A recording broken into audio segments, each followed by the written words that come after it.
En los 2000, yo era joven en los 2000, recuerdo que habían varios conflictos que se pasaron por alto cuando estábamos analizando el capítulo anterior, en los 90. La guerra del Golfo, por ejemplo, lo que pasó en Ruanda, la guerra civil de ¿cómo se llama? Sierra Leona.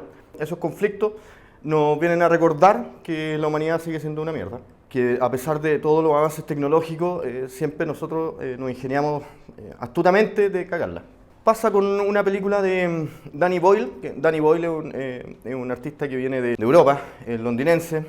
Más se conoce, bueno, yo más lo conocí en ese tiempo, por una película que se llamaba Shallow Grave, donde salía Ewan McGregor también.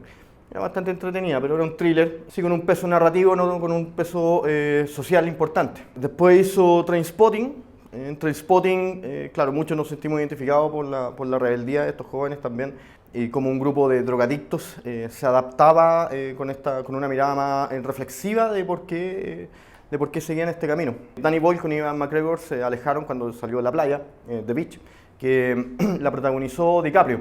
De hecho, el rol principal iba a ser para Ewan McGregor. Con el tiempo, después se hicieron amigos de nuevo, Ewan McGregor con Danny Boyle, y por eso hicieron Trainspotting 2. En el 2002, Danny Boyle hace una película que yo creo que es súper aguda al sacarle una foto cultural a lo que estaba pasando en el mundo en el cambio de siglo, que se llama 28 días después.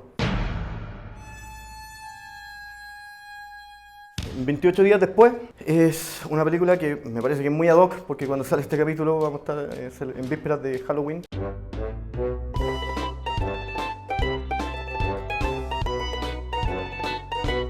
Bueno, todo este mes está bien teñido de Halloween. Y en realidad me parece aterrador, una película aterradora desde un punto de vista social. Recapitulando, en los años 30, al principio del cine, en los años 20, en los años 30, los monstruos eran Drácula, el hombre lobo, la momia, Frankenstein, el monstruo Frankenstein. Después pasamos a los 40 con la guerra nuclear, con Hiroshima y Nagasaki. De ahí salió Godzilla y eran como respuesta a cómo se veía la cultura estadounidense. Vienen los 60, donde la amenaza ya no eran monstruos gigantes que venían por la época radiactiva, sino que era la sociedad de consumo, como nosotros mismos. La semana anterior revisamos Fight Club. Fight Club hablaba un poco de eso, de nosotros como ciudadanos lúcidos de lo que está pasando en nuestro entorno y haciéndole la pelea a la sociedad de consumo. Pero aquí viene Danny Boyle, que nos refresca un poco el género de zombie y lo actualiza. Es un debate de si esta es una película de zombie o no. La película parte con un grupo de activistas liberando a unos primates que estaban siendo objetos de investigación para un virus. De hecho, Danny Boyle con Garland, me parece que se llama el guionista,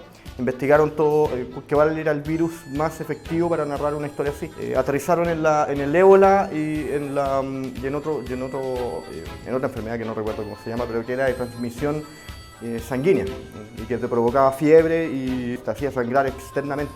Esto no es zombie per se, sino que son infectados.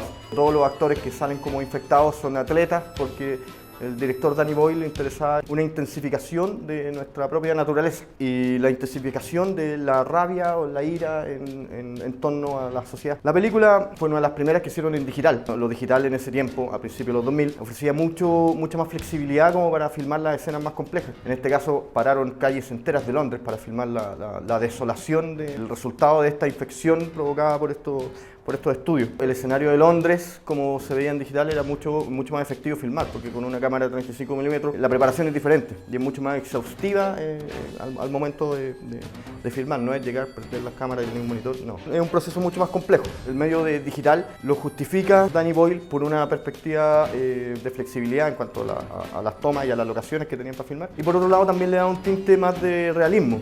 De hecho, la película cuando parte son escenas justamente basadas en estos conflictos de guerras civiles. No son tomas de archivos, sino que son recreaciones de esas tomas de archivos. Ese era el objetivo principal de Danny Boyle. Pescar el género zombie, actualizarlo y ponerlo en función a una crítica social. Si revisamos la historia del género zombie, si revisamos la historia del terror, la milicia siempre fue la que nos salvó de estas catástrofes globales. En este caso, la milicia se ve como uno de los últimos villanos que tienen que superar los héroes para subsistir. Entonces, una buena giro de tuerca a exponerlo como un aspecto reflexivo, más que mostrar zombies porque hay zombies. Danny Boyle, creo que, y esto es una opinión personal, conjuga muy bien esos dos espacios, que es por un lado hacer una crítica social profunda y por otro lado hacerle una película que sea totalmente digerible y disfrutable. Es terrorífica en el sentido de que nosotros mismos como sociedad estamos siendo víctimas de este virus que no se explica en las películas de zombies como el género clásico. Siempre está una catástrofe y nunca se explica cuál es la fuente.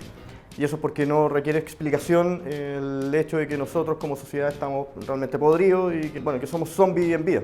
Bueno, 28 días después tiene esta particularidad de actuar como una película muy entretenida, como lo mencionaba, y como una crítica social fuerte a lo que se está viviendo en el cambio de siglo. Hay escenas que filmaron y que fueron muy incómodas para filmar. El 9 de septiembre del 2001, Danny Boyle filma una escena con mucha incomodidad de todo el cast y todo el set, porque recién habían pasado los ataques de septiembre de las Torres Gemelas.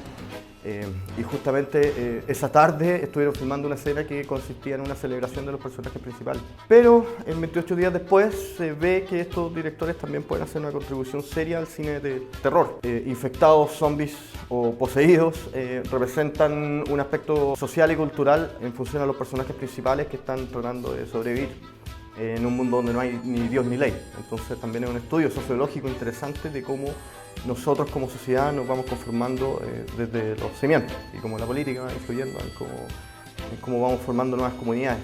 Si quieren disfrazar de algo terrorífico, de algún monstruo, disfrácense de humano. Básicamente ese es el discurso.